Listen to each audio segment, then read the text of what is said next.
My husband lost our baby's ashes during his bachelor party weekend. I canceled the wedding. My fiancé lost our stillborn daughter's ashes during his Las Vegas bachelor weekend. Justity, I called off our wedding 2 weeks before the date. Pern and his family is saying I'm overreacting to an unfortunate accident. Emma would have been 3 years old next month. Instead, all I had left of our daughter was a small heart-shaped urn I kept on my bedside table when James asked to take it to Vegas to keep her close for this milestone. I hesitated but agreed. It felt right that he wanted her there for this important moment in our lives. 4 days ago, James returned from his bachelor weekend looking pale and anxious. He wouldn't meet my eyes as he unpacked, and when I asked where Emma's urn was, he broke down. "I am so sorry," he whispered. "We were at a pool party and I had her in my jacket pocket.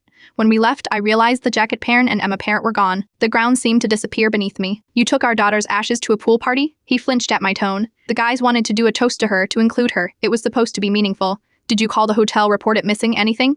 My voice was rising uncontrollably, of course, but they said with thousands of guests coming through each day. He trailed off, hands trembling. "Katie, I am devastated. I made a terrible mistake. For 3 days, I barely spoke. I called the hotel myself, begging them to check security footage, lost and found everywhere. Nothing. Our daughter Pert, the tiny being I'd carried for 8 months, whose face I'd memorized in the few precious moments we had with her before saying goodbye. Yesterday morning, I found James sitting with my mother at our kitchen table. They looked up when I entered, exchanging glances. "Katie," my mom started gently. "James and I have been talking. This is a tragedy, but accidents happen. Emma would want you both to move forward with the wedding." I stared at them both. "Emma was a baby who never got to live. She doesn't want anything. You know what I mean?" Mom said. "You've both been through so much. Don't throw away your future over an accident." "An accident?" I repeated. "Taking our daughter's remains to a drunken pool party wasn't an accident. It was a choice." James reached for my hand. "Katie, please. I am heartbroken too, but we can get through this together. We can have another memorial, maybe scatter flowers somewhere special on our honeymoon." Something inside me went very quiet. "You think you can replace her ashes with a flower ceremony?"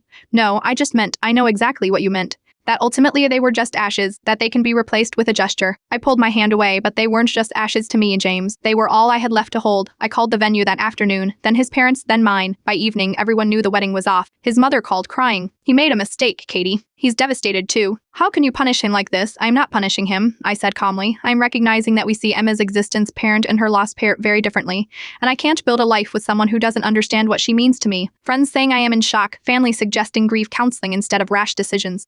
Only my sister understands, telling everyone to give me space. Last night, I sat alone in what would have been Emma's nursery parent, the room we never had the heart to redecorate parent, and felt a strange peace. Some losses change you forever, some mistakes can't be undone, and sometimes the kindest thing you can do is acknowledge when something precious has been broken beyond repair. Some people will never understand why I couldn't forgive him, but anyone who has held their child's ashes knows exactly why I had to let him go.